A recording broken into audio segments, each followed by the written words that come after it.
G'day, this is Mark from No Nonsense Watches here. I'm the regular guy giving honest reviews about watches and watch-related stuff. Today, this is my first review, and I'll be reviewing the Seiko 5 Sports Automatic SRPD73K2. I've been wearing this watch for about a month, and it's rarely left my wrist actually in that time. I've got about a dozen watches that are usually circulating pretty regularly around my wrist, but this one has actually seen a lot of time lately, and I've really been enjoying wearing it out and about. So having said that, let's get stuck into it. So here it is, guys. This is my Seiko 5 Sports SRPD73K2. Gee, how is that for a memorable name? Look, some people have talked about a bit of controversy about these, the apparent replacement for the SKX line. I don't know enough about those. I'm probably too new to collecting watches to have any opinion on any of that sort of stuff. But all I can say is that I've been wearing it for about a month, and I've been really happy with it. I think it's a fantastic watch. I picked it up for about $300 Australian, and I was really happy with what I got for that price. This comes on a black silicon strap, and it's awesome. I've already had people complimenting me on it. Like, it looks like it could be fabric, and you could easily get away with wearing this as a work watch, really. I think this, probably not in formal work situations, but if you work in in an office, if you work at a desk, this would be perfect. I really do think this would be great as a daily work watch. But yeah, it's because of this strap, really, and I think the way that it ties in with the other colours of the watch. It doesn't look like it's silicon. Most people wouldn't realise that it was until they actually, if they touched it, basically. And it's super comfortable. It's got to be one of the most comfortable watches. I think because of the silicon, you can wear it maybe slightly looser than you might with a leather watch band. And the silicon sort of stops it from sliding around too much, so you can get quite a comfortable fit. And in hot weather, this has been really good, probably my most comfortable watch to wear on hot, sort of sweaty type summer days. So the silicon strap really is a highlight of it. It's got the exhibition caseback, which I think is fine. I think some people would get into that. It's got the Seiko 5 branding there on the movement there. I would have been pretty happy with it if it didn't actually have that, if it had something perhaps quite interesting. I like the tidal wave that you see on some of the other Seikos at this price point. I guess the movement's not that interesting. There's not really any spectacular decoration going on in there, so it's nice to look at it. Perhaps if it was your first automatic watch, that might get you a bit excited. But I don't find it that it's the most interesting movement to check out, but it's kind of cool, I suppose. I wonder if it would have kept the price down even more if they had made it non-exhibition, but who knows. What really attracted me to this watch was particularly the lume that's been applied, or the colour that's been applied to the hand and the indexes there. How they're off white. They've sort of got a bit of a patinaed or vintage sort of look to them, and I think that just gives this watch a great sort of slightly retro vibe, but it still maintains its modern aesthetic very well.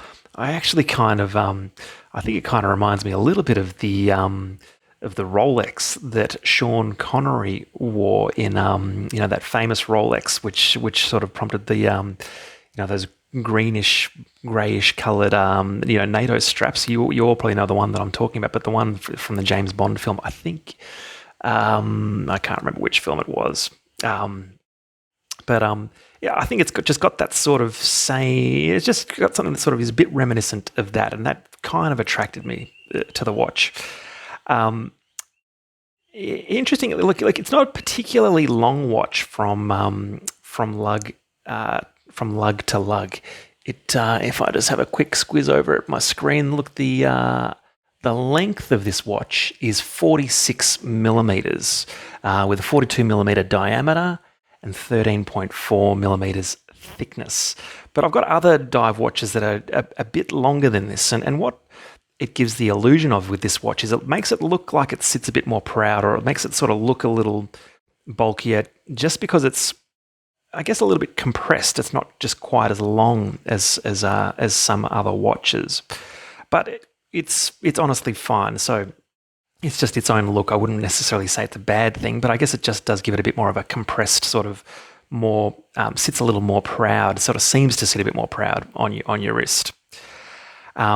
It's got 22 millimeter lug width here, which works quite well. Like, I mean, I think with this particular strap, it works really well. What I have found is that I've put it on some NATOs. I've got some 20 millimeter NATOs and some 22 millimeter NATOs, and I've sort of found that on the NATO strap, because they're thick, right? So that they don't taper down. This tapers down to 20 millimeters. Okay, so it's 22 here, but it tapers down so it's 22 at the lugs, and it tapers down to 20 at the buckle. With a NATO, it doesn't taper down. And what I've found is with a 22 millimeter NATO on here, the NATO looks quite fat, and it kind of makes the watch look a bit smaller. It makes the NATO look a little bit oversized. So the 22 millimeter, I think, works great with this rubber strap. I don't love the look of a 22 millimeter NATO. If I could have maybe taken over design of this, maybe it might have looked better if it had just a 20 millimeter here, but it had one of those silicone straps that flares out a little bit here and brings it out to 22 millimeters, if you know what I'm talking about. You see some straps where it actually flares out just a little out the side, and that would have allowed you to have that sort of effectively a 22 millimeter strap on it, but while keeping a 20 millimeter lug width. Just one thought. Really not a particularly big deal. I have actually tried this on 20 millimeter NATOs, and I've actually found it looks pretty much fine, even when you can see a little bit of lug, showing through, or a little bit of the spring bar showing through there. That doesn't actually bother me too much. But overall, I'm super happy with it. I've barely got anything that I could object to about it. It does have the hand winding feature here, but with these Seikos, you don't need it. You just pick it up, you give it about half a dozen shakes, and you put it on your wrist, and it's going to be fine. The accuracy on this has been amazing. So I've used there's a watch checker app. I forget what it's called, but I've used it to test the accuracy. Now mine has been running at plus 0.9 seconds per day. Okay, so it's been keeping accuracy within under 1 second of accuracy per day. So the website, what do they say there? The website says it's between plus 45 and minus 35 seconds a day. Well, I'm getting plus 1 second. Like, that is awesome. Some people pay $10,000 or $20,000 for watches that aren't even as accurate as that. So that is nuts. I'm super happy about that. I like what they've done with the bezel, how it's only got the minute markers up until 20 minutes, and then after there, I think that keeps it a bit clearer by not having them around here. I haven't found myself missing them, haven't found myself needing to time something to 42 minutes or 43 minutes precisely. So I think that does a good job of helping this look more like a fashion watch than a pure dive watch. And I'm quite happy with it. This watch has gotten a bit of criticism about the 100 meters of water resistance. Some people have said, that it's not a true dive watch, and talked about how, oh God, you can't wear it during any sort of, any sort of water activity that you'd want to do. And I mean, I think that's a bit of a load of rubbish, to be honest. 100 meters of water resistance, you can do just about anything you could conceive to want to do in the water with a watch that is 100 meters water resistant. The only things I would avoid doing would be something like going jet skiing or, deep sea scuba diving, maybe. But maybe some of those high speed water sports, yeah, maybe you probably want to chuck your G-Shock on for something like that. But this watch wasn't really made for that. But look, 100 meters of water resistance, you can do just about anything in the water. You can go to the pool, you can go to the beach, you can go down water slides. Don't let anyone tell you otherwise.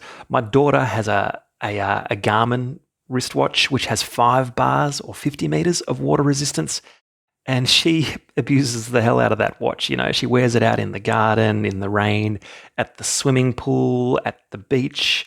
And it's only got 5 bars, 50 meters of water resistance. And she has not had a single issue. So 100 meters of water resistance is fine. It doesn't have a screw down crown, okay? And again, that's gotten some criticism about that, but watches don't have to have a screw down crown to be water resistant. Really, the main advantage that you get with a screw down crown is that it stops the crown from maybe accidentally getting pulled out or knocked out. But I mean, it's got these crown guards here. And I mean, honestly, how many times have you accidentally pulled out a crown or knocked it and the crown has accidentally come out? I can't think of once in my whole life that a crown has accidentally come out when I've been doing some sort of activity. So I'm not the least bit worried about the fact that it doesn't have a screw down crown, that it's only 100 meters. I think 100 meters is fine. One thing, probably the only thing that I would say is something that I feel like I've got to criticize the watch about is the fact that it doesn't have a lume pip here on the bezel. Just about every watch that has a bezel, especially Seiko ones, has a luminescent pip right there. And, you know, it's not like I desperately need it. I rarely find myself in a dark situation using the bezel's features and feeling like I'm missing out because it doesn't have the lume pip. But you know what? I just miss it. I can't explain it. And I do wish it was there. I wouldn't have thought it would be complicated for them to put it in. And I sort of feel like this little wedge up here on the bezel just looks a little bit naked without the lume pip. So that would have been nice. We got to remember that this is a fashion watch. You know, really, it was made to have the Seiko reliability and the quality that you expect from Seiko. But it's not meant to be a dive watch that looks kind of fashionable. I think it's meant to be a fashion watch first and foremost. So you get that Seiko reliability and the quality, but you get something that really does look quite stylish, and it looks great when you're, whether you're at work or, you know, out with friends, any of those sort of social things. You can wear it recreationally. I wouldn't have too many concerns, you know, wearing it during active sort of stuff. But you know what? I've got other watches that I would wear for that. And probably if you're the sort of person who's interested in these sort of videos, or the sort of person who's going to complain about how that's only got 100 meters of water resistance, you're probably also the sort of person who's got 3 other watches that have got 200 meters of water resistance and better shock resistance. So don't waste your time complaining about it. I would imagine you've probably got another watch that might be better suited for that sort of stuff anyway. So I absolutely love it. I primarily wear it in social settings. I've been wearing it to work on the odd occasion, but it's mainly been my sort of hanging out with friends, friends and family, doing those sort of social things, going to the park with the kids, any of that sort of stuff. It's been great. Let's get it on the wrist and see how it looks. This is my 6 1/4 inch wrist. And by the way, the strap holes here are reasonably close together, which I really like. A lot of watches have quite a bit of distance between each of these holes, and that can make it hard to get a good fit. This one, it's easy to get a good fit. The closer they are together, the better your options are, I honestly think. There it is on my wrist. I think it looks great. It looks really classy, but pretty casual as well. It honestly, this combo out of the new Seiko line is just, this particular combo I just think gets you any mix of classy or casual that you want.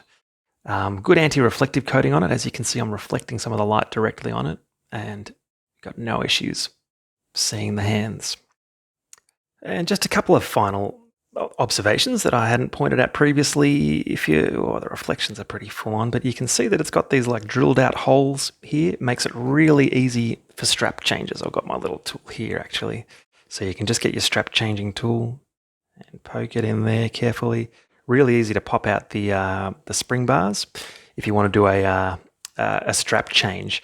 I will be doing another video of this on to show off my NATO straps on this particular watch because they look really cool. One other thing to mention is just some of the alignment, like you expect when you get a, not particularly expensive watch, well, there's a chance that certain things are going to align and some things maybe aren't going to align just right. Some of the minutes and the seconds sort of related features.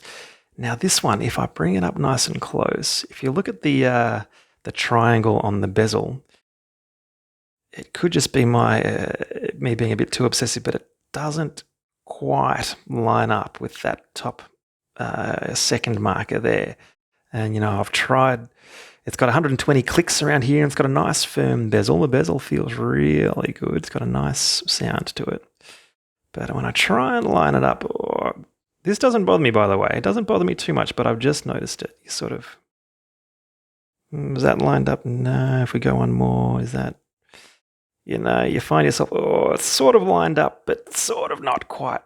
It's honestly no big deal. I just want to point it out that, you can't expect these things are perfect. If you're that obsessed with these things lining up to within, 1/100th of a millimeter, then, maybe you need to get a better hobby or something like that. But it's not that big a deal, but I just thought I'd point it out that it almost perfectly lines up, but not quite. But nothing that I should be complaining about. But all in all, I love this watch. I've been really, really happy with it. I can barely find anything to fault. The things that I have picked on today being the alignment up here and the lack of a loom pip, and maybe the fact that I don't love it's not a particularly attractive movement.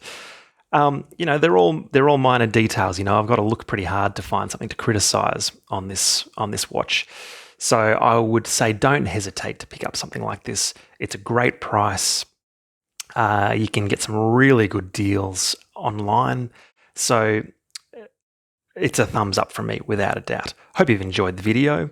Make sure you subscribe. We've got plenty more content on its way down the track. But let me know if there's any questions or anything you want to clarify. Pop them in the comments and I'll be happy to get back to you.